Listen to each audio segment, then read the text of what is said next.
Fiancée jumped into the sea without hesitation to save another man. I exhausted all my strength to save her, but she pushed my weary self back into the sea. Go save him. Later, she stood by my hospital bed and said, "Aren't you a great swimmer?" I turned my head. Leave. I don't love you anymore. Chapter 1. My fiancé and I were taking wedding photos by the sea today, with the wedding scheduled for the end of the year. As the photographer pressed the shutter, our happiness was being recorded and preserved. Ruby. Suddenly, someone shouted my fiancé's name. She maintained her pose for the photo, but her body froze. I recognized that man. Ruby Lynn's childhood friend, Oliver. For the past 6 years, he's been haunting our lives. Because of him, Ruby and I have quarreled countless times. Ruby always said, if there was something between them, would she even be with me? In the end, I compromised, because I loved her. Do you want to pause? I asked Ruby. She shook her head firmly. Let's finish the photos first. The photographer guided us to change poses. Bride, lean closer to the groom. Tilt your head up a bit to kiss the groom, and smile a bit wider. Ruby tried to smile, but it was stiff and no longer natural. Suddenly, there was a splash. Someone jumped into the sea. Someone's in the water. The crowd on the beach started screaming and shouting. I hadn't even had time to react before Ruby took off her veil and jumped into the sea, swimming towards the struggling person. But her wedding dress, soaked with water, became too heavy, and she was nearly swallowed by the ocean. Without thinking, I jumped into the sea and used all my strength to save her. By the time I dragged her ashore, I had exhausted all my energy. Leo, go save Oliver. Before I could speak, Ruby pushed me back into the sea. Wave after wave crashed over me, and I felt myself being slowly dragged into the depths by the current. I swam desperately, but my body kept sinking. The only person I could call for help was Ruby. Cough, cough. Not far away, Oliver had already been saved by someone else and was coughing incessantly. Clutching his chest, another wave surged, and I hurriedly held my breath and dived underwater. When the wave passed, I struggled to the surface, only to see Ruby running towards Oliver. Her figure grew smaller, almost without hesitation, as she abandoned me. The last thing I saw was Ruby holding Oliver, patting his back. The two of them were nestled close together, her white wedding dress looking so pure and beautiful. In fact, the signs were always there. Ruby always claimed she didn't love Oliver, but when it came to choosing between me and him, she chose him without hesitation. I couldn't pretend not to see it anymore. Chapter 2. When I woke up again, I was in the hospital. My mother was by my bedside, her eyes red from crying. Leo, you're finally awake. Are you hungry or thirsty? Do you feel uncomfortable anywhere? I shook my head, still feeling dizzy. As soon as I opened my mouth to speak, my lungs felt like they were about to explode, and I couldn't stop coughing. Don't talk for now. The doctor said you inhaled too much water. My mother hurriedly got up to pat my back, her heart aching for me. Don't go to the beach for wedding photos again. It's too dangerous. Thankfully, they saved you, or I'd have sued the company until they went bankrupt. It turns out it was the people from the studio who saved me. I remained silent, not saying a word. My mind was filled with the terror of being swallowed by the sea. At least both you and Ruby are okay. Otherwise, how would the four of us old folks live? I lowered my eyes, staring at my hospital gown. Leo, are you worried about Ruby? She's fine. She came by earlier, but you were still unconscious. She's gone to visit a friend now. I heard her friend also fell into the sea. That place is truly cursed. No matter how beautiful it is, you mustn't go there again for photos. There won't be a next time. Never again. I closed my eyes, feeling utterly exhausted. My mother told me to rest well and then went out to buy some daily necessities for me. I don't know how much time passed, but the door was pushed open again. I turned my head, ready to call for my mother, but I saw Ruby standing at the door with red eyes, too tired to care about her expression. I looked away, ignoring her. She walked over in high heels, standing by my bedside, and looked at me. Aren't you always exercising? How can your body be so weak? Her first words were to blame me. A dull pain spread through my chest, but it disappeared in an instant. With a hoarse voice, I asked, Ruby, is your childhood friend more important than your fiancé? Important enough for you to watch me drown and walk away without looking back? I'm sorry. Her voice sounded a bit aggrieved. I thought you could swim back. Oliver was in bad shape, so I instinctively went to check on him. I nodded. So, you love him, don't you? It all made sense now. No one can replace the bond of childhood sweethearts. In that moment, all my feelings and resentment seemed to be washed away by the seawater. Ruby denied it. I love you. I just see him as a brother. To hell with the brother. I couldn't help but cough twice, and she bent down to pour me some water. After a moment, I said, Ruby, let's end this. I don't love you anymore. Upon hearing that, she slammed the cup onto the table. You're ending our 6-year relationship over something so trivial. I looked at her angry eyes, filled with emotions I couldn't understand. Slowly, I said, I saved you, but you pushed me back into the sea for the sake of a stranger. I didn't have the strength to call for help, yet you walked away without looking back. I almost died in the sea, and you call this trivial? Her emotions collapsed all at once, and she cried on my shoulder, "Husband, I was wrong." This was the first time she had ever apologized, and the first time she called me husband. I really thought you could swim back. Husband, I was wrong. Please forgive me.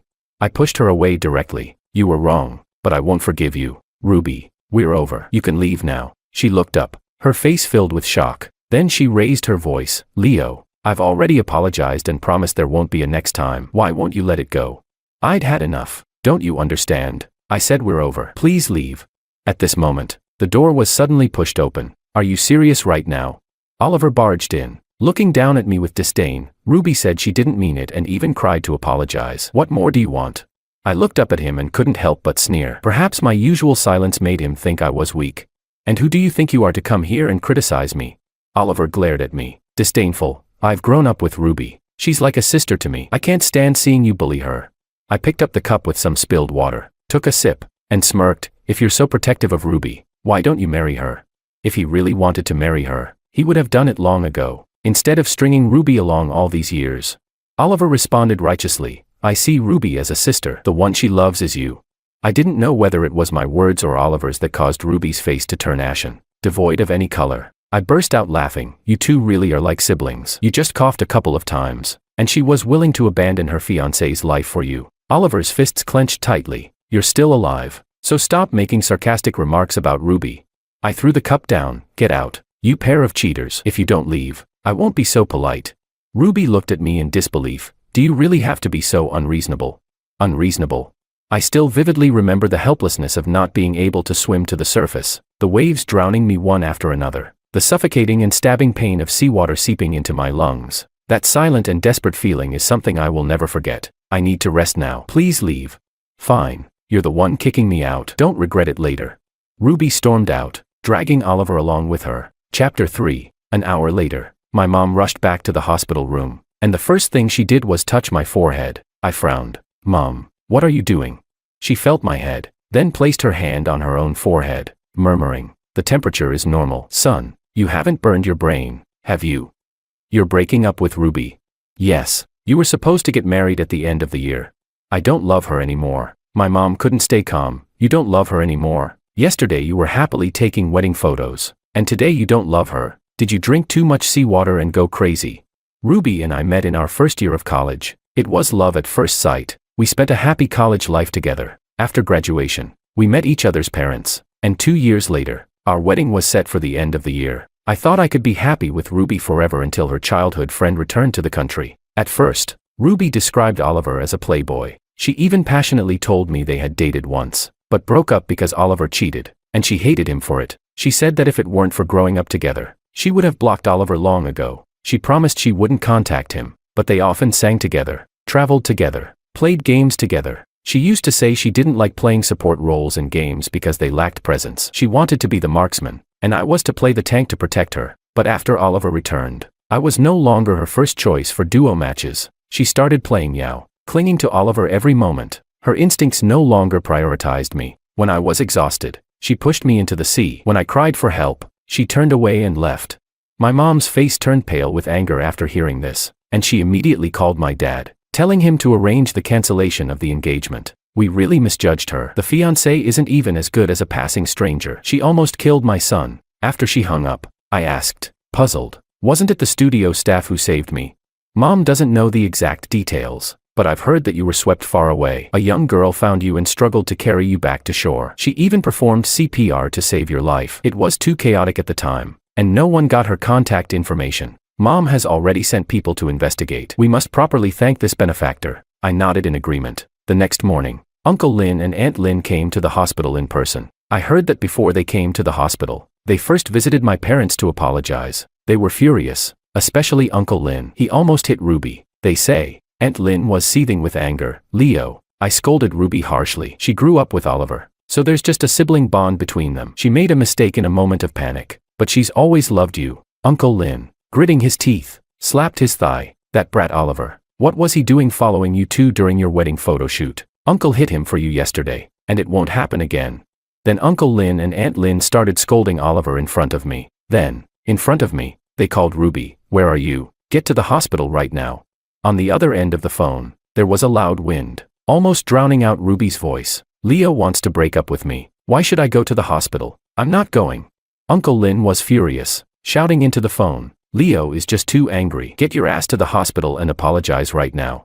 From the other end, I could faintly hear Oliver's voice. We're about to take a sharp turn. Hold on tight. Then I heard Ruby's voice. Dad, I'm busy right now. I'll hang up first. You ungrateful brat.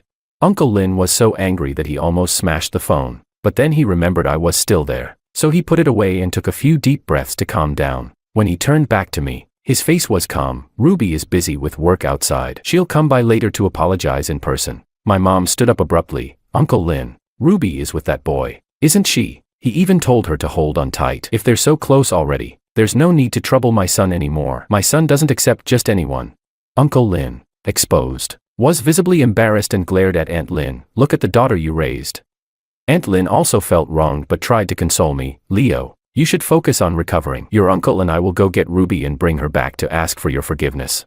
Just hearing Ruby's name made me lose my appetite. I tossed the apple one was holding into the trash can. She doesn't need to come. We've already broken up. In the end, Uncle Lin and Aunt Lin left in a huff, saying they would get justice for me. Chapter 4. After a few days of recuperation in the hospital, I was finally discharged and able to move freely. During this time, Uncle Lin and Aunt Lin didn't come to visit again, probably because Ruby refused to back down, and they were too embarrassed to face me. That was fine. Since I'd decided to break up with Ruby, I wanted it to be a clean break. I drove to the new house. This place once held my hopes and dreams for the future. Every brick and tile of the villa was chosen by me personally, running back and forth to the building materials market, picking everything according to Ruby's preferences. The interior design was also in the British style she loved. She said she wanted to have 2 children with me, and we prepared a nursery and a nanny's room on the first floor so that the children could easily play outside. To the right of the entrance was a garden, and to the left, a vegetable patch. She had bought many seeds and started practicing gardening, wanting our children to eat the vegetables she grew. But now, the soil in the vegetable patch was so dry that it had cracked, no longer suitable for planting. Just like my relationship with Ruby, which would never blossom or bear fruit again. As I packed my things, familiar memories with Ruby flooded my mind, but these memories needed to be discarded decisively. I was just about to leave when the door opened from the outside. Ruby saw me and was first surprised. Then a flash of panic crossed her face. She was followed by Oliver. Oliver was dressed in all black trendy clothes, wearing Martin boots, with a head of gray hair and shiny pointed earrings in his ears. He was the epitome of a trendy guy. Ruby was a bit taken aback. Leo, what are you doing here?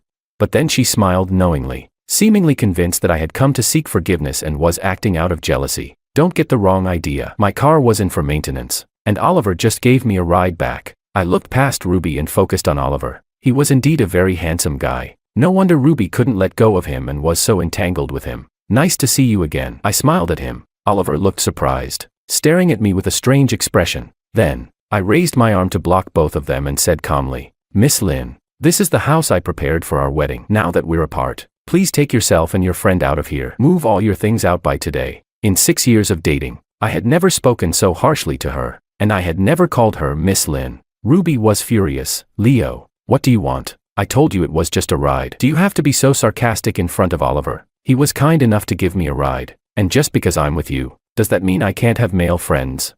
You're breaking up with me over such a small matter, and now you want to kick me out? I really misjudged you. The more Ruby spoke, the angrier she got, even lunging at me to hit my chest. I grabbed her wrist firmly. Ruby, we are already broken up. You must take your things and leave my house. And by the way, I don't like you anymore. Stop assuming I still care. Thank you.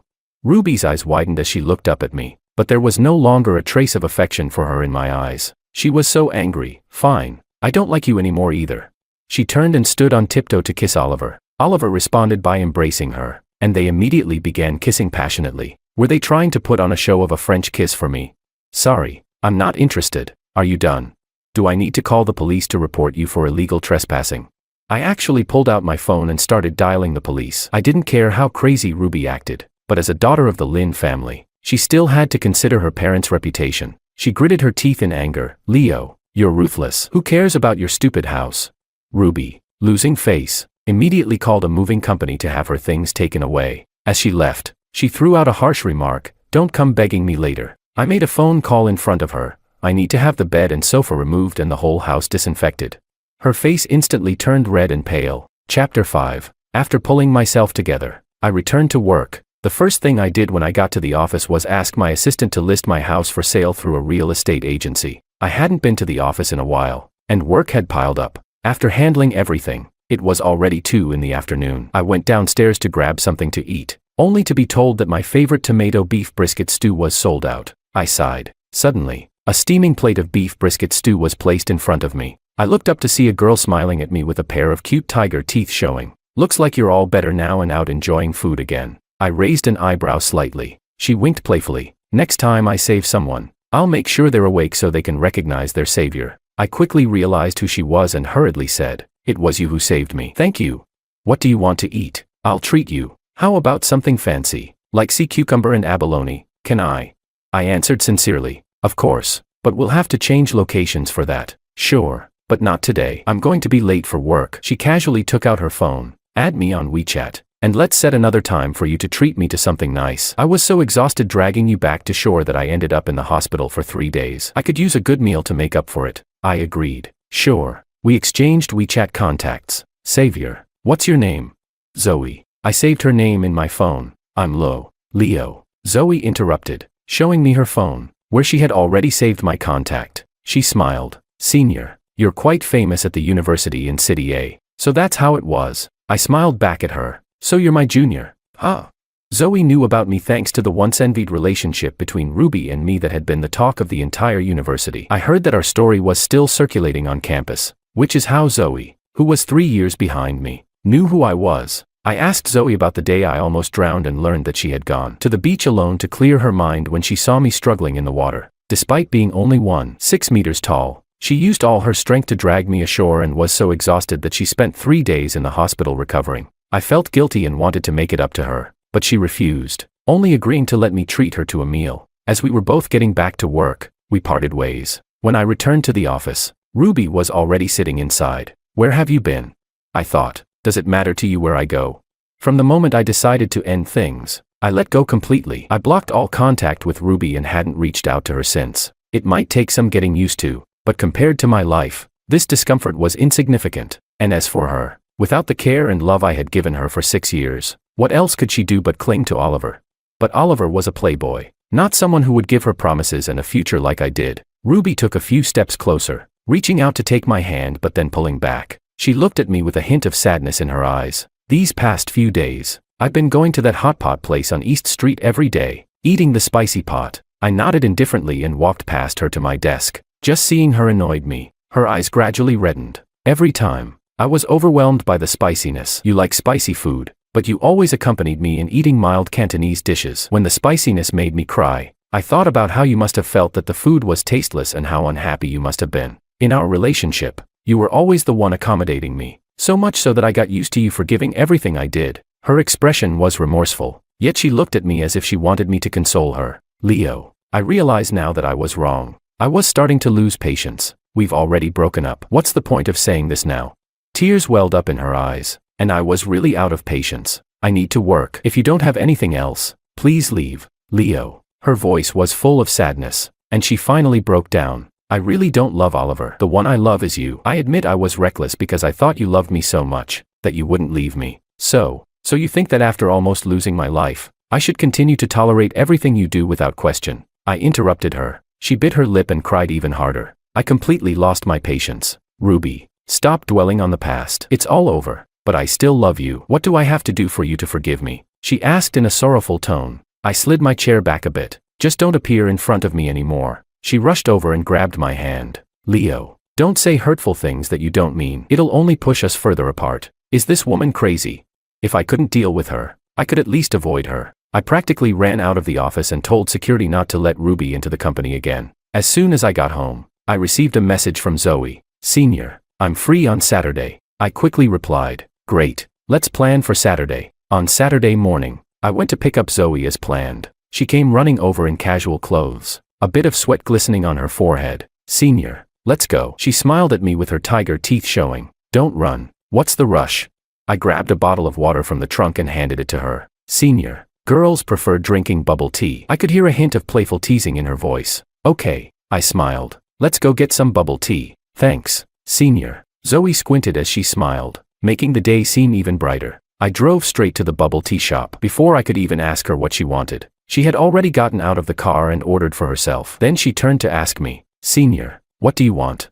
Ruby always controlled her weight and never drank bubble tea, nor did she let me have any. Since we were already here, I realized I actually felt like having some. But since I'd never ordered it before, I wasn't sure what would taste good. Anything is fine. Then the same as mine. With two identical cups of bubble tea in hand, I turned to look at Zoe. For some reason, I felt particularly happy. As we drank the bubble tea, I asked her where she wanted to eat. Zoe suggested we go shopping at the mall, and I agreed. Since she didn't want me to compensate her, treating her this way seemed like a good idea. I accompanied Zoe from the first to the fifth floor of the mall. She bought 4 reasonably priced items in total, but she never gave me the chance to pay. She said, "Thanks for accompanying me, senior." Happy to do it. After shopping, Zoe suggested we eat hot pot. I stared at her. "Just hot pot?" She responded casually, "Hot pot is the delicacy I've been craving." That interpretation wasn't exactly wrong, but I didn't expect her to choose my favorite hot pot place on East Street. "Senior, how well do you handle spicy food?"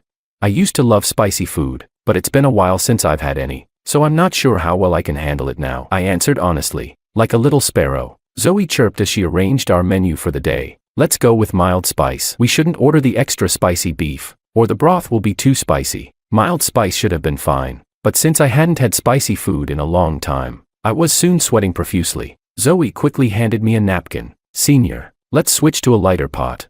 "No need, just stick with the spicy broth." It was very spicy, but it felt great. "Senior, you have a piece of napkin stuck to your skin," Zoe pointed out. I wiped my face but couldn't find it. "Where?" Zoe leaned in close and removed the napkin from my face. "Here." I instinctively sat up straight.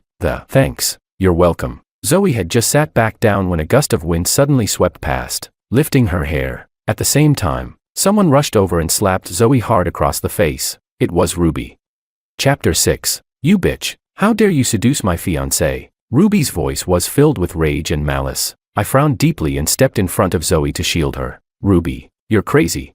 She acted as if she hadn't heard me, grabbing my arm and trying to push me aside. When she couldn't move me, she stared at me intensely, not answering my calls, ignoring my messages. "So this is why you found someone new." A surge of anger shot up from the soles of my feet. This woman was truly out of her mind. "Have you had enough? Am I making a scene?"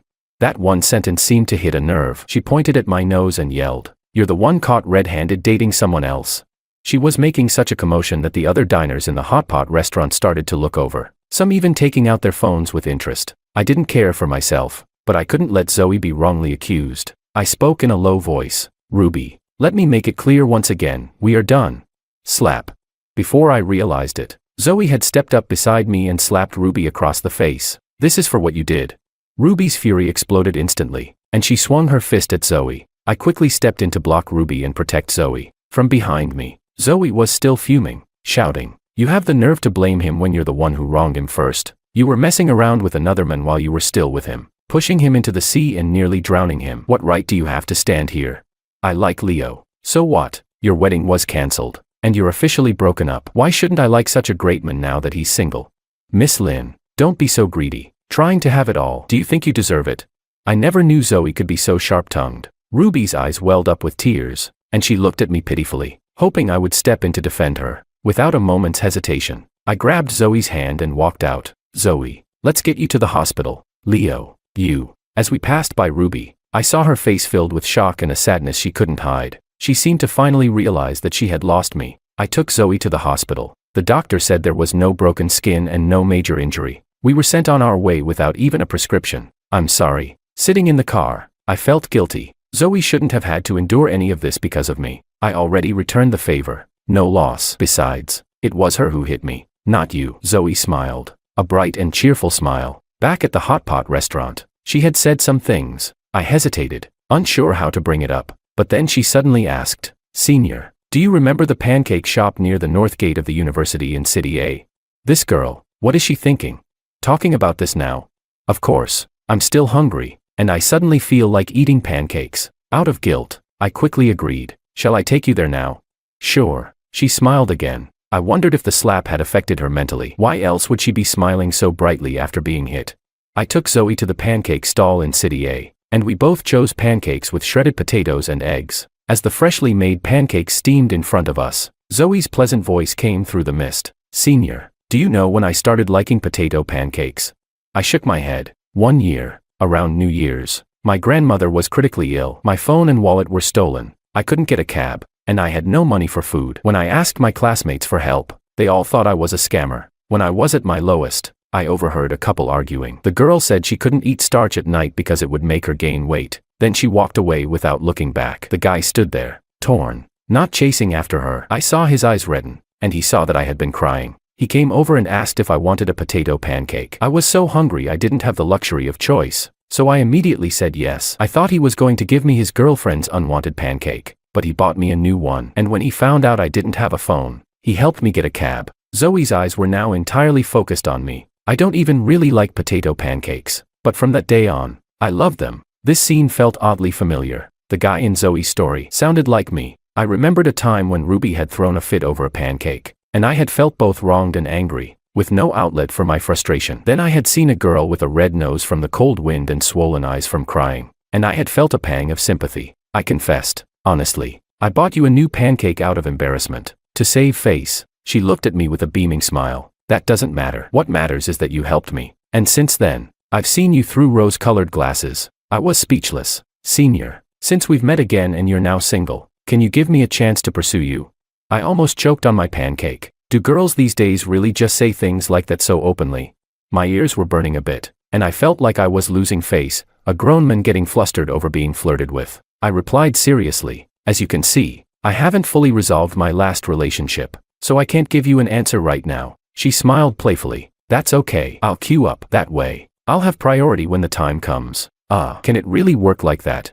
Chapter 7. That day, Ruby was furious. It said that when she got home, she started a huge argument, demanding that her father immediately terminate the partnership with my family. Business isn't child's play, and if one side pulls out of a project halfway, both families would suffer significant losses. Seeing that things were escalating, the parents from both sides decided to arrange another meeting to talk things out. I didn't want to go. If she wanted to cause a scene, she could do it on her own, and I wouldn't pay any attention to it. But my parents were worried about the impact on the company, so they dragged me to the Lin family's home. Uncle Lin and Aunt Lin were thrilled to see me coming over willingly and quickly brought me a cup of coffee. Leo, don't hold it against Ruby. She's just a childish girl. We don't expect her to be sensible. We just hope you two can part on good terms without affecting the business between our families. If you can shake hands and make peace, this will all be behind us, and we'll continue to be business partners. I immediately clarified my stance. Uncle, Aunt, my breakup with Ruby has nothing to do with business. As long as the projects are right,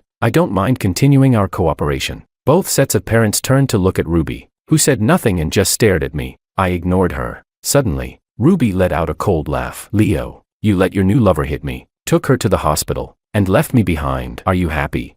Everyone was stunned. Uncle Lin scolded her. Ruby, what new lover? What are you talking about?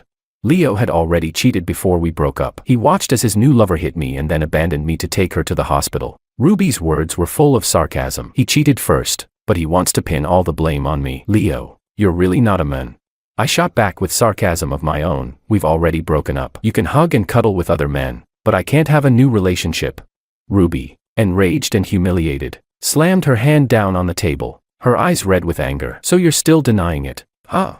Her aggressive stance was exactly the same as when we were together, completely unreasonable. She had always been like this, only believing what she wanted and never considering others' perspectives. I was incredibly grateful I had chosen to leave, or I would have spent my life drowning in her torment. I smiled. That day, when you pushed me into the sea and left me to drown while you took care of Oliver, it was Zoe who fought with everything she had to pull me back from death. I'm planning to pursue her. Is there a problem?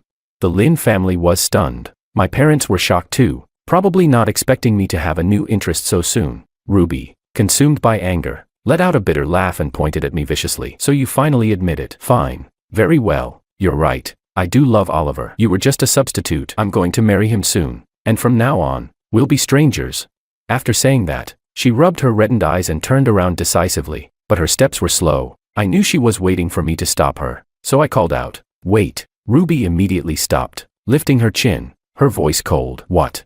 I replied calmly. After the current projects between our families are completed, we won't be collaborating anymore. Don't invite me to your wedding. And don't come to mine." She froze, her fists clenched tightly, and she glared at me with fury. "Fine. Remember you said that."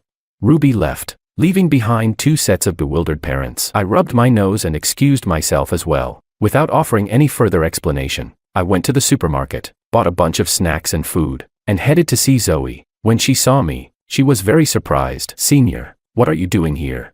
"I came to see you." She immediately stepped aside and smiled. "Come in. It's cold outside. I just bought a bunch of groceries. Just warming up. I'll take them to the kitchen." She followed behind me. "You bought groceries too?" "I didn't eat this morning. What are we going to cook?" "The hot pot yesterday wasn't satisfying, so today we're going to do it right." Zoe's eyes sparkled with a smile. "Sounds perfect." Then, she rolled up her sleeves and started washing and prepping the ingredients while I handled the chopping. We worked really well together. As I watched her busying herself, I snapped a photo of her profile as she worked with the ingredients, then wrote a caption and posted it on my social media. The caption read, "My girl." She heard the camera click and turned around. "Are you taking pictures, senior?" "Just of the ingredients. For my social media." She quickly wiped her hands. "I want to be the first to like it." Zoe saw my post on social media and was stunned, unable to believe it. "Senior, does this mean you've accepted?" Her face was full of anticipation. I nodded. "Girlfriend, don't call me senior anymore. Leo." She threw herself into my arms, crying tears of joy. "I love you." Whoa, she's confessing already. I hugged her, feeling my ears turn red again. "Keep it down." "How should I keep it down?" She winked at me, then stood on tiptoe and kissed the corner of my lips. "Is this discreet enough?" Wow. How could I let the girl take the initiative in something like this?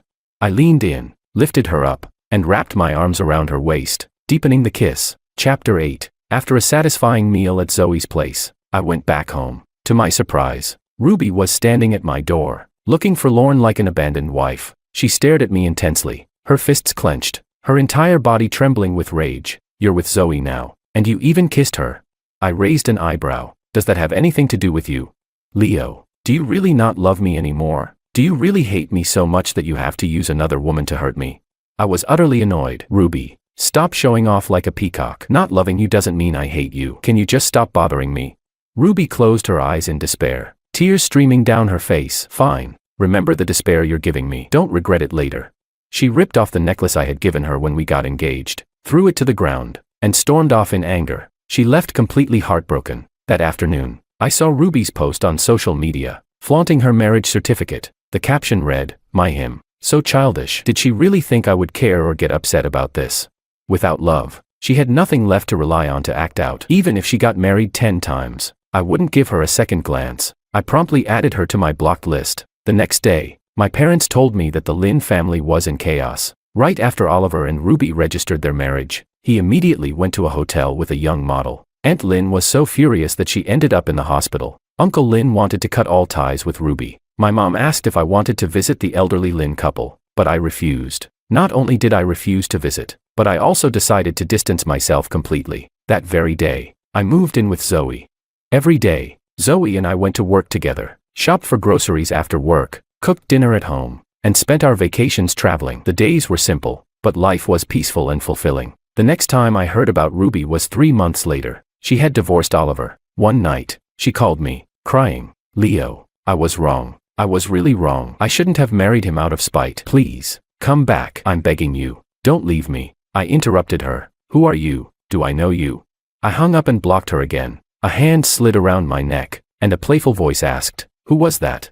"Just a telemarketer." My lips were suddenly sealed with a kiss. "Shall we continue?" "Of course." My fiancée is a graduate student and always says that research is exhausting. She only sees me once every 1 or 2 weeks and only gives herself to me once every 2 or 3 months. I sympathize with her, working overtime to support her PhD studies, until one day, while I was on a business trip, I saw a video of her in the car club group. The video title was, "A Woman Who Likes to Play with Contrasts. Big Cravings." I was stunned. In the video, my fiancée was telling the men to blur her face, but the men was filming her face from above. Chapter 1. The video was only 20 seconds long. Looking at my fiancée's flushed face, I was completely stunned. I couldn't believe it was real, yet I had to believe it. In the video, on the familiar nightstand, there was a photo of me and my fiancée. Though my face was obscured by the angle, my fiancée was cheating in the house I bought for our marriage, on the bed I bought for our marriage.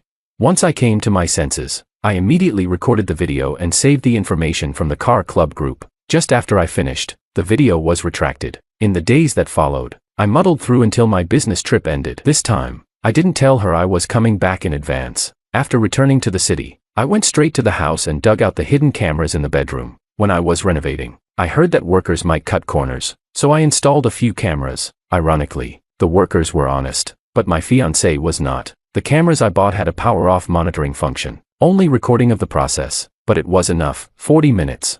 For 40 minutes, my fiancé, who usually complained of being tired and unmoved in front of me, was full of energy and tried all sorts of things. This is the house my husband bought for us. We rarely come here. You're the first man to come here. The men laughed. Am I your first man? One person can't satisfy your cravings. You're annoying. I said you're the first man to come here. You're really bold. Your husband is watching you in the photo. Isn't it more thrilling? I don't love him at all, but his family has money and he's willing to spend it on me, so I keep him around. You're the only one I love. My anger ignited instantly. So she never loved me. I was just of her game, a prop for her thrills. This bitch. I don't know how many times she's cheated on me. At the end of the video, I heard my fiancé say, "Teacher, let's rest for a while and go again." Chapter 2. Teacher.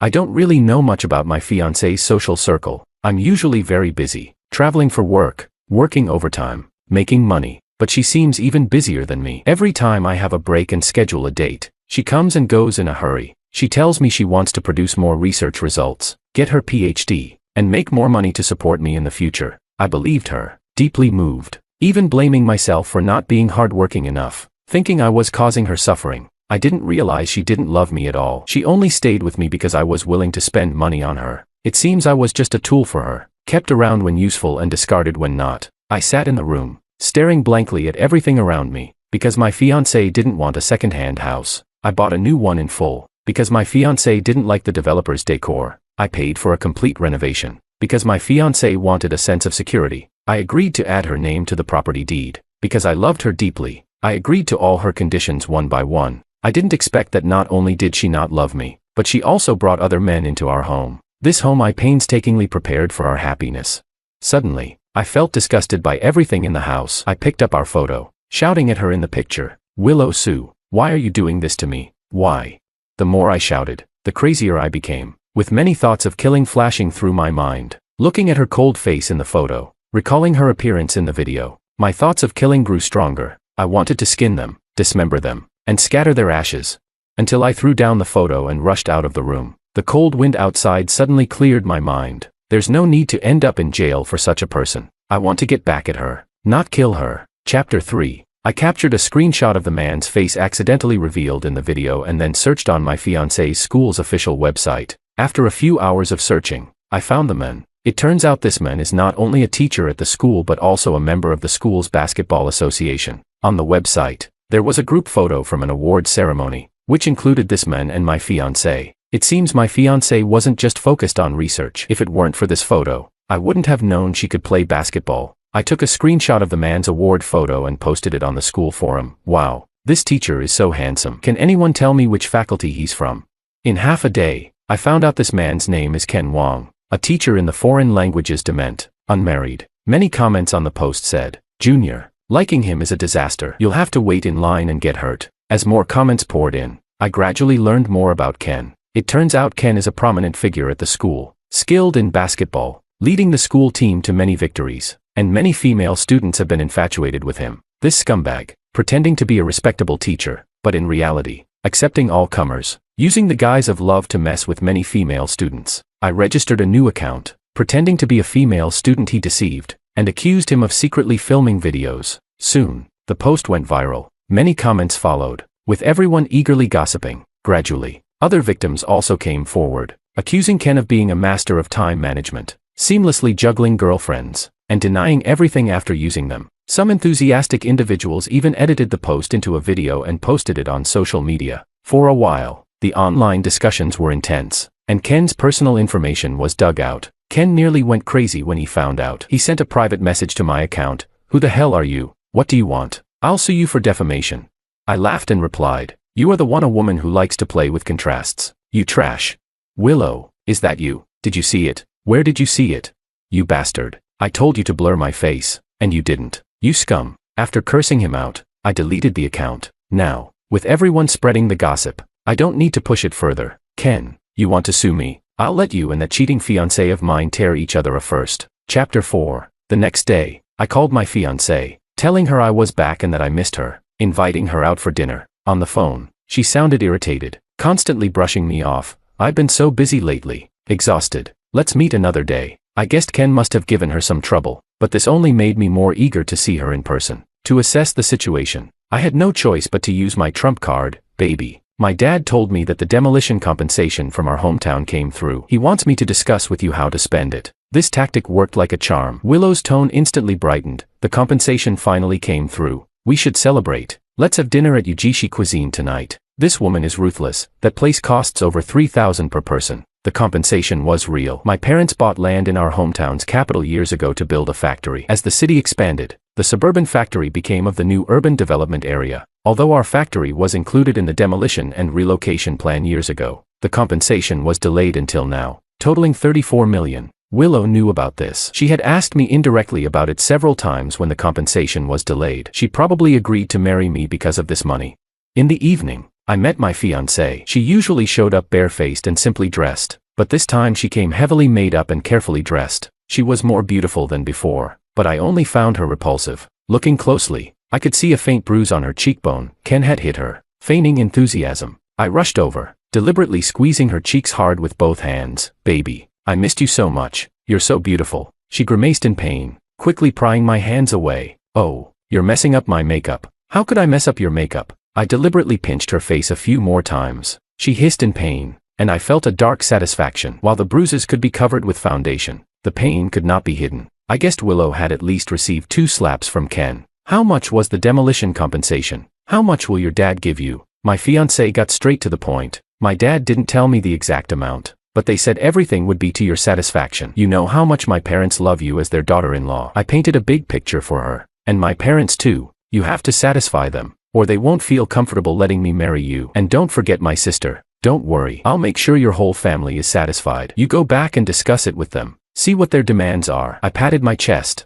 making grand promises. Husband is the best. I stared at my fiancé's delicate face, growing more furious the longer I looked. But I kept flattering her. Baby, didn't you say you wanted to start your own business? Now I have the money to support you. Starting a business is expensive. You have to be prepared for that. Don't be stingy. I can't believe you said that. All these years, have I ever been stingy with you? I put on a hurt expression. All right, my bad. Don't go back to your dorm tonight. I'll reward you. She smiled sweetly, trying to soothe me. Damn, disgusting. I didn't want to touch her at all. Feigning regret, I said, really, but I got a message from my boss. I have to work overtime tonight. You're working so hard, why not just quit? I still want to buy you bags with my salary. Okay then, finish dinner and go back to the office early. She didn't try to persuade me to stay. When you get paid, remember to take me shopping. Bitch, even now you're thinking about my money? I fake smiled, continuing to promise her the moon. Don't worry, you can spend my whole paycheck this month. As soon as I got back, Willow sent me a list. Chapter 5. Her dad wanted a Mercedes SUV. Her mom wanted a set of jade jewelry, and her sister wanted branded bags. She also said she wanted to marry me as soon as possible and asked how much dowry I could give. Damn it, I estimated that without the dowry, the things they wanted would cost at least $1 million. This family really took me for a sucker. While dealing with her, I reported Ken. By this time, Ken's issues had spread from the school forum to the entire social media. Netizens had escalated from criticizing Ken's lack of morality to condemning the entire school. I collected all the online reports about Ken, organized the victims' timelines and related evidence, and made a detailed chart. I sent a copy of this chart to the school's email and posted another online. Additionally, I summarized the school's various issues and sent them to the Education Bureau. I got a new phone number and called the mayor's hotline to complain about the university's improper teaching conduct,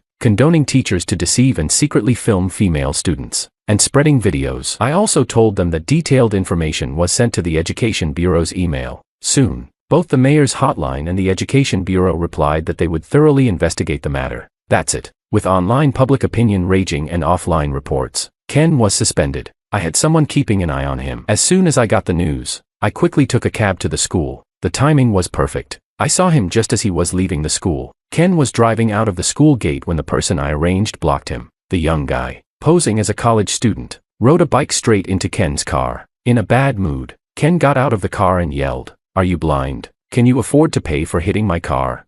The hot-blooded young man wasn't backing down, and they started yelling at each other. Seeing the crowd of students growing, I hid in the back and shouted, "Isn't this the teacher who sleeps with students? So arrogant." The students immediately got riled up. "Holy crap, it's him, this scumbag. Wasn't he supposed to be suspended?" The young guy took the opportunity to shout, "Yes, it's him. He slept with my classmate and won't admit it. Now he wants to run."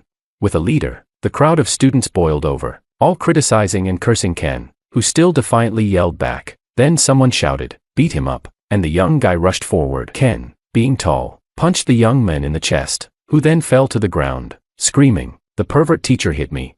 The students were enraged and swarmed. University students, full of vigor, didn't hold back. Ken, strong and athletic, fought back a bit at first but was soon kicked in the knees, collapsing to the ground. Before long, Ken was beaten black and blue, unable to stop himself from begging loudly, "Students, I was wrong. Please stop hitting me." I, wearing a mask, ran up and kicked him in the face, silencing him. "Damn it, that's for sleeping in my bed." Campus security hurried over, fearing someone might get killed, and shouted, "We've called the police. Stop hitting him." The students and I dispersed, leaving Ken lying on the ground groaning. He curled up with his hands over his head, covered in footprints, looking utterly pathetic. The security guards helped him up and asked if he wanted to call the police. Ken shook his head painfully and struggled back to his car. He wouldn't dare call the police with his own dirty secrets. Chapter 6. That night, I received a message from Willow saying that her parents wanted to come and discuss our wedding. They wanted to lock me down early. "Don't worry. I'll make sure Uncle and Auntie are satisfied with our marriage plans. But my parents are traveling abroad and can't meet them in person." My parents indeed went abroad for a vacation. They've worked hard all their lives and deserve to enjoy themselves. "It's okay." My parents said they'll come to Beijing first to see you. "All right," I readily agreed. "I'm on a business trip tomorrow and will be back the day after tomorrow. You settle Uncle and Auntie in first, and I'll entertain them properly when I return." After sending the message, I felt a mix of emotions. Willow and I didn't attend the same school. I met her during a cross-school event in my freshman year. At that time, Willow was beautiful, cold, and outstanding, a high-profile figure who caught many boys' attention. I fell in love with her at first sight and tried various ways to pursue her for 3 years. But she always remained indifferent. Before graduation, on Willow's birthday, I decided to seize the last chance and planned an elaborate confession ceremony. My parents had always supported my feelings, especially since Willow had an academic aura. They helped me book a manor in the suburbs and invited friends from both sides. I even spent tens of thousands to rent a helicopter, bringing a bouquet and diamond necklace from the sky, walking towards Willow with deep affection. In her shocked and astonished gaze, I kneeled on one knee and sincerely confessed my love to her. I had prepared for failure, thinking if it didn't work out, this ceremony would be my farewell to youth. Unexpectedly, she agreed. Amid the cheers of our friends, I personally put the diamond necklace on her. For the first time, she gave me a shy smile and hugged me. "Actually, I've had a good impression of you for a long time." At that moment, I felt like the happiest person in the world. Looking back now, I was really stupid. If she truly liked me, how could she remain indifferent for 3 years? She agreed only when I spent money. If I hadn't flaunted my wealth with that birthday, why? She wouldn't have become my girlfriend. I was too young to see through the true nature of a gold digger.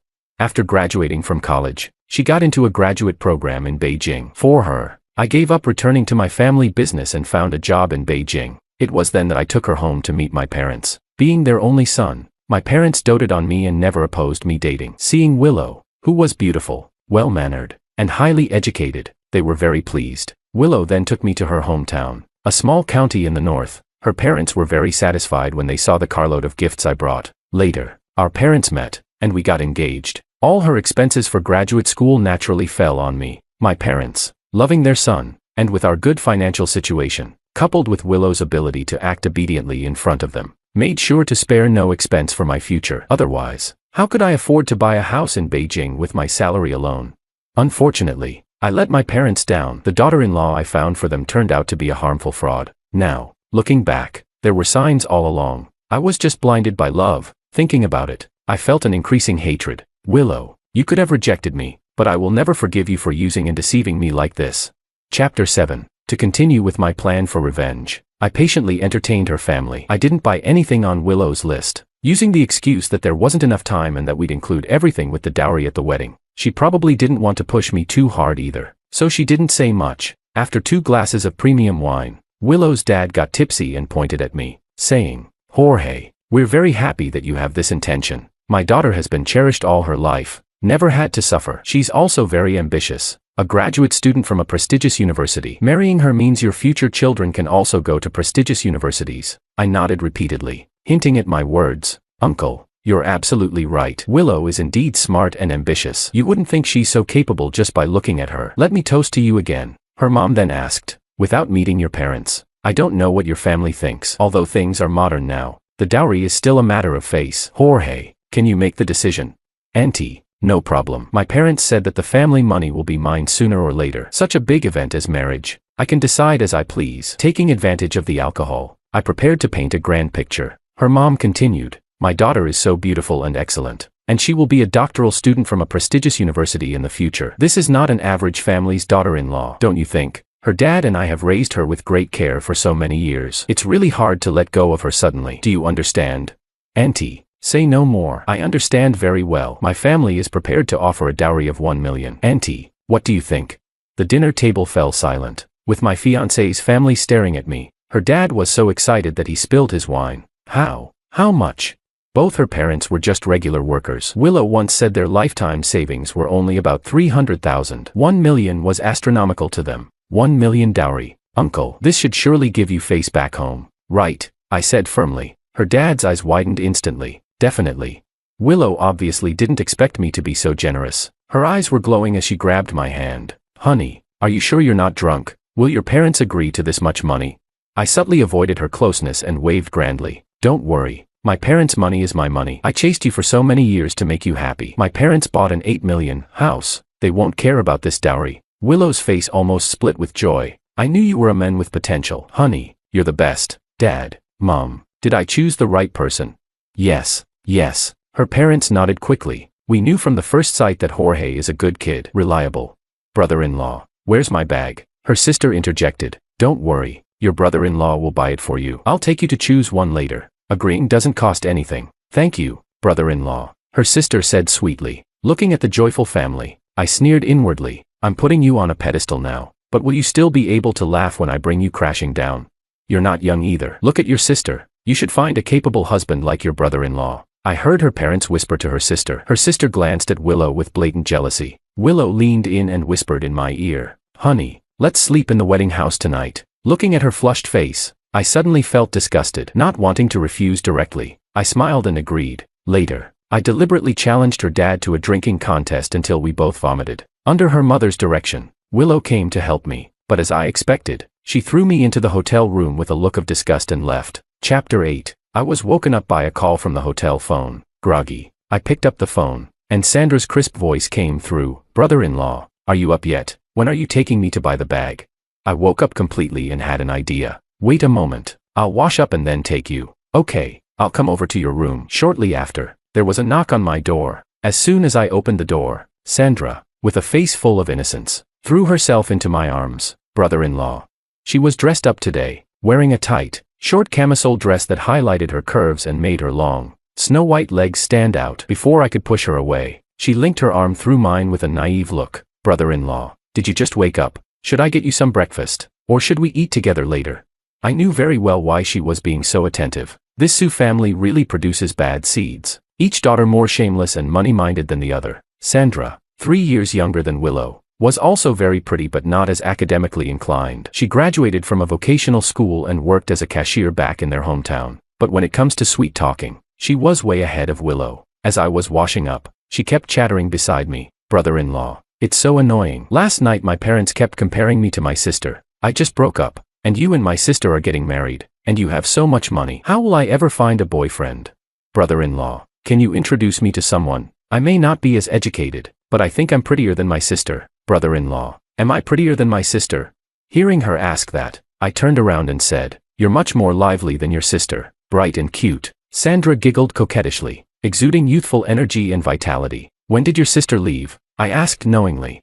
She left after bringing you to the hotel. Brother-in-law, you're heavy. It took a lot of effort to get you into bed. Then I should thank you. I intentionally patted her head and posted a message on my moments. Thanks to little sister Eva for taking care of me. Taking her to buy a bag now. I took her to SKP. Once in the mall, Sandra's eyes lit up, and she started taking photos in front of luxury stores with her phone. Noticing people staring at her, She quickly ran back to me, linking her arm through mine and pressing her body close. I must admit, walking around with a little beauty does feel good. Sandra enthusiastically browsed through the stores while I checked my phone and saw that Willow had indeed responded to my post. "Where are you guys?"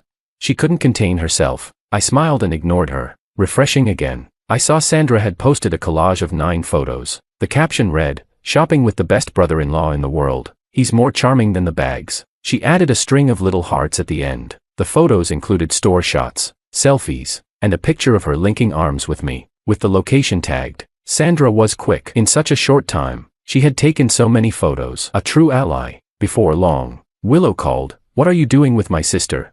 "What else? Buying her a bag." "Are you buying her a bag right now? Did your dad's money come through?" "No, but I still have my salary." She was begging, and I figured since I have to buy it eventually, might as well take her shopping now. "You promised your salary would buy me a bag." Willow's voice suddenly became sharp. "How can you spend that money on her? Didn't you tell me not to forget your sister?" I enjoyed seeing her angry. "I've already bought you so many bags. Can't you let Eva have this one?" This completely enraged Willow, who began screaming hysterically. "Why should I let her? Jorge, you're putting her before me. Are you into her now? Come back right now." Before I could respond, Sandra suddenly snatched the phone from me, speaking softly. "Brother-in-law, let me explain to my sister." I was happy to watch the drama unfold and didn't stop her. Sure enough, Sandra began her manipulative talk. "Sister, why do you always get mad at brother-in-law for no reason? He works so hard all the time. We'll be a family soon. And if you don't care about brother-in-law, She shyly glanced at me. "Dad and Mom care about him." Willow was evidently furious. I could hear her shrill voice clearly. "Sandra, do you have no shame? Do you want everything I have? Just wait." Sandra sweetly replied, "Sister, don't be so angry. Anger makes you age faster. Don't worry. I'll take good care of brother-in-law for you." After saying that, Sandra hung up the phone, ignoring Willow's furious shouts. The drama between these two sisters was quite a show. "Brother-in-law, don't be angry. My sister has a temper like a dog's. She's been like this since we were kids. Quick to turn on you. Mom always says she's got a dog's face." Sandra grabbed my hand. "Brother-in-law, don't be mad. Let me buy you coffee to cool down." Chapter 9. In the coffee shop, I sat shoulder to shoulder with Sandra. "We're going to be family soon. Shouldn't I be nicer to you?" I asked, feigning confusion. "Does your sister really need to get so angry?" This tactic worked perfectly. Sandra fumed. "My sister has never liked me, brother-in-law. It's not my place to say, but you've spoiled her too much. You've indulged her to the point of bad habits." I agreed with her. I used to love Willow so much that I lost myself, giving her the opportunity to humiliate me like that. Now, I'm going to make her pay back 10-fold, 100-fold. I stared at Sandra's face for a long time until her cheeks turned red, then sighed. "If only your sister were half as understanding as you. My sister has high aspirations and a strong career drive. Unlike me, I just want to find a good husband and live a happy life." I bowed my head thoughtfully and sighed softly. "What a pity. But your sister has been with me for so many years." Sigh. "Brother-in-law." Sandra leaned in gently. "Actually, you don't have to be so responsible towards my sister. Maybe there's a better choice."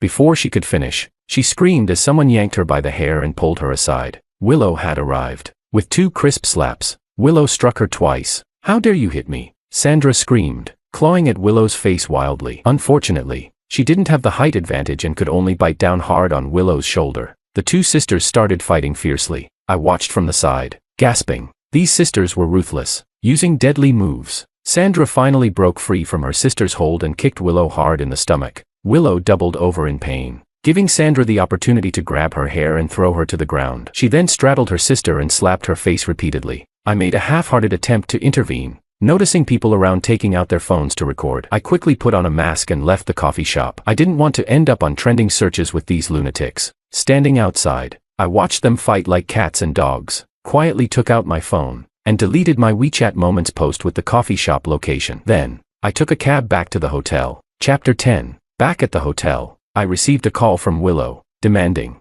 "Why did you leave on your own?" I couldn't be bothered with her. "Why do you think?" "Because you embarrassed me." With that, I hung up and ignored her. Not long after, I heard her and her sister yelling at each other in the hallway, along with her parents' scolding voices. The real show was about to start. There was a loud knocking on my door, followed by my future father-in-law's voice. "Jorge, come out here."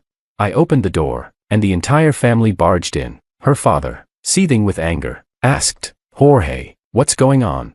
"What's going on?" I responded, equally furious. "See for yourself." I showed him the trending local video, which was of Willow and Sandra fighting. Money can buy trending topics quickly. The video showed Willow cursing, "Shameless bitch, always taking my things since childhood," while hitting Sandra. Sandra burst into tears beside me, and Willow's face turned ashen. I pointed at Willow and yelled. She was like a madwoman today. I was just taking her sister shopping, and she came over, hitting and cursing. She might not care about face, but I do. I can't afford this embarrassment. We agreed that your salary would be for my bag. And why were you so close to Sandra? Willow retorted angrily. What are you implying? I stared at her in shock. Are you suggesting I'm taking advantage of her? She's your sister, still a kid. Yeah, we're going to be family soon. Do we need to keep a distance of several meters when walking together? Sandra chimed in. If you're going to be paranoid all the time, how can we live after getting married? Am I supposed to go crazy with you every day? I played along, turning to leave. This wedding is off. I'll call my dad to cancel the $1 million transfer. I picked up the phone. Hearing this, all four of them panicked. Jorge, don't be rash. My future mother-in-law quickly tried to stop me. You too, help me calm Jorge down. Sandra rushed over and grabbed my hand. Brother-in-law, don't. Her father also chimed in. Let's talk it out. We're all family. Arguments are normal. Don't be hasty. I had never lost my temper with Willow before, so she was utterly confused, staring at me in disbelief. I pointed at Willow and said to her parents, look at your wonderful daughter, acting like nothing happened. Uncle, men need to keep their dignity. Besides, who I marry makes no difference. Her education doesn't mean squat if she can't even talk decently. Unlike Eva. Sandra's eyes lit up, and Willow finally grasped the situation, hurriedly pushing her parents and sister out the door. You all go out first. We'll handle our own issues. Outside, Sandra called out. Jorge, her parents said loudly. Talk it over well. We're all going to be family. Once they were gone, Willow, crying, came over to me. Honey, what's wrong? What's wrong? I woke up. Willow, do you think I have no choice but to marry you? I said coldly. Jorge, have a car, a house, and savings I won't lack for women. This remark completely sobered Willow. She clung to me. I'm sorry, honey. I was wrong. I shouldn't have embarrassed you. I was wrong. Please forgive me. Willow cried pitifully, her tears streaming down her face. But these tears weren't for me. They were for my money. Crocodile tears wouldn't soften my heart anymore. This isn't just about embarrassment. Last night, when I was drunk, as my future wife, you didn't take care of me. Eva did. I thought I'd buy a bag to thank your sister out of respect for you, and you pick a fight. I accused her sternly. Willow had lost all her previous arrogance. She clung to my leg, begging, it's all my fault. Honey, I swear, I won't do it again. I'll take good care of you and never doubt you again. Please, honey, we've been together for so long. Can you bear to leave me? Honey, I'm just scared of losing you. Ever since I knew about your family's demolition compensation, I've had nightmares of you finding another woman. I was so scared of losing you that I lost my mind. I might have wedding anxiety. I feel so insecure. Now, I know I was wrong. Please forgive me, honey. Afraid of losing her cash cow, Willow played the emotion card, crying about her supposed true feelings for me. But unfortunately, she never loved me. Her so-called true feelings were just lies. I cursed inwardly, but outwardly, I felt it was enough. Breaking things off completely wouldn't work, as I still had a big surprise for them. The video of your fight spread quickly. My dad messaged me on WeChat saying you've let them down. Despite your high education, your behavior is disgraceful and will bring shame to our family. I can forgive you, but your family needs to sincerely apologize and satisfy my parents. Otherwise, you won't be accepted into our family. Seeing a way out, Willow eagerly nodded. Don't worry, honey. I'll make sure your parents are satisfied. Chapter 11. The Sue family really went all out this time. Willow convinced her parents to buy first-class round-trip tickets from Beijing for my parents, book them a suite in a 5-star hotel in the city center, and arrange meals in a private room at a business restaurant. Willow even hired a business car, with her father acting as the driver, to pick my parents up from the airport and take them to the hotel and then to the banquet hall. At this banquet, Willow didn't let her sister come, probably to avoid any unexpected incidents. Her father drank 3 cups as self-punishment, apologizing for not disciplining his daughter properly. Her mother played the sympathy card, talking about their difficult life and lack of time to educate their daughter. Willow went all out, apologizing and lamenting, using our years of relationship as leverage. Their whole family took turns, presenting a sincere and humble attitude. Her father, getting emotional, insisted on kneeling with the whole family in front of my parents, claiming, "We won't get up until you forgive us." Seeing the timing was right, I spoke a few good words for Willow. We had already discussed it as a family, so my dad laid out the conditions for the marriage. The dowry wouldn't be reduced by a penny. However, our family wouldn't organize the wedding in Beijing. The Sue family would pay for it. Additionally, They needed to provide a dowry of $200,000. This money would be returned to them later, but they needed to make a show of it. To reassure them, my dad handed me a card with $500,000 on it. Once everything is done, this card will be yours. Willow's family eagerly agreed. In their eyes, as long as they could secure me, the current expense was worth it.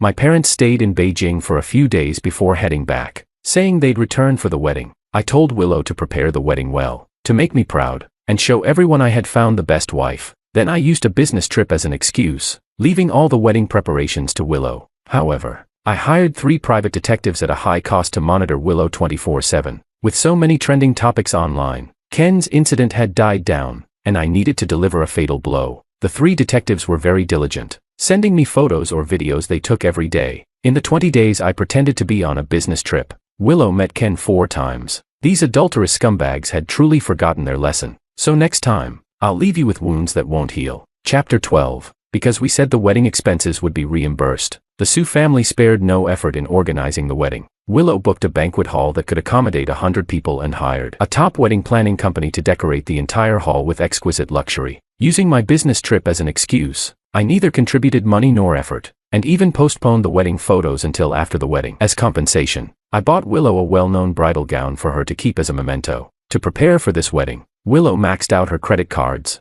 and her parents took out over $200,000 in loans. In a video, Willow pouted and whined to me, "Honey, how do you like the decorations? Will they satisfy your parents? I've been so exhausted these past days. You'll have to make it up to me." If it were before, I would have been incredibly moved, but now, I just said, "Not bad." On the wedding day, I had a slideshow on the big screen showing off the dowry my family supposedly prepared, $1 million in cash, luxury cars, jade jewelry, branded bags, but in reality, none of these items were present. I told the Su family that for their sake, my parents would personally bring these items to the wedding, so all the relatives and friends could witness how much we valued Willow. As for when my parents would arrive, well, whenever they asked, I just said soon. These ostentatious photos might be tacky, but they were effective. Willow's aunts and uncles were wide-eyed with amazement, all praising her for finding such a good husband. Wearing my custom suit, I faked a smile, dealing with their compliments. Sandra saw me and forced a smile. She wasn't very happy. I spotted Ken sitting at Willow's friend's table. He was dressed up,